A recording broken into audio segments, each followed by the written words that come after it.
অনেকেই আছেন আমাদের ভিডিওতে আমাদের লাইভে এসে খারাপ কথা বলেন। আমাদের নাকি রান্নাবান্না ভিডিও এগুলো নিয়ে অনেক টেনশন, দেশের প্রতি কোনো টেনশন নাই। তো হ্যালো, আসসালামু আলাইকুম। কেমন আছেন সবাই? আশা করি যে যেখান থেকে দেখছেন সবাই অনেক ভালো আছেন। তো এই তো রান্নাবান্না বলতে এখানে আজকে ডাল দিয়ে মুরগির গলা পা গিলা এগুলো দিয়ে রান্না করব।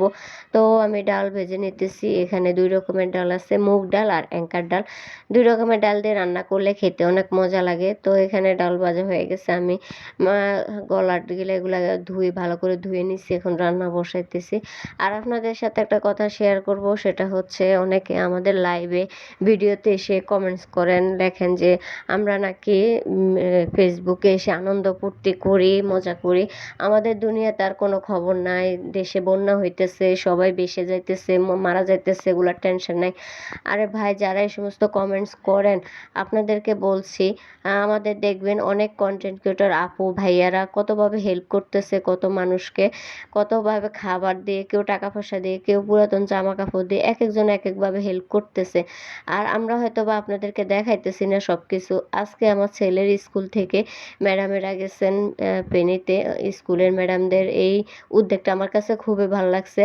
আমাদেরকে আগের দিনে বলে দেওয়া হয়েছে যে আপনারা যে যেভাবে পারেন টাকা পয়সা দিয়ে, পুরান জামা কাপড় দিয়ে হেল্প করবেন আমাদেরকে।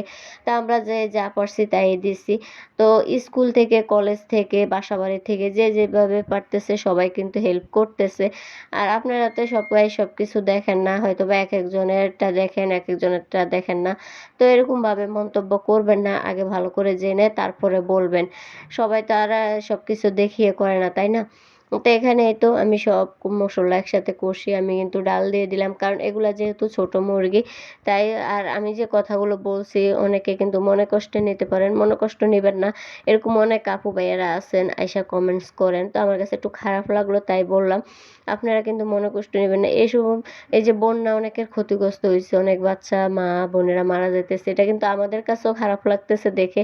আমাদেরও খুব কষ্ট হয়। আমাদের যে কষ্ট হয় তা না, কিন্তু ফেসবুকে যে ভিডিও ছাড়া, ব্লগিং করা, এটা কিন্তু আমাদের একটা কাজ। তো আমাদের কাজটা তো আমাকে করে যেতেই হবে ঠিকমতো, রেগুলারলি মেনটেন করে। তো আপনারা কিছু মনে করবেন না। এটা যারা বলে তাদেরকে শুধু বলছি, খুব মনে কষ্ট নেবেন না আমার প্রতি। যদি কোনো ভুল বলে থাকি ক্ষমা সুন্দর দৃষ্টিতে দেখবেন। আর এখানে এই যে দেখেন আমার কিন্তু রান্না হয়ে গেছে আপনাদের সাথে গল্প করতে করতে। আর ডালের তরকারি কিন্তু বেশি পাতলা করা যাবে না, বেশি ঘন করা যায় না। দেখা যায় পরে যখন নামাবো তখন একদম ঝোল কমে যাবে, মাখা মাখা হয়ে যাবে। আর মাংসর এই ডাল উঠানোর আগে আমি কিছু কাঁচামরিচ এরকমভাবে কেটে দিছি। এটা কিন্তু খেতে বেশি মজা লাগে, একটা সুন্দর গ্রান আসে।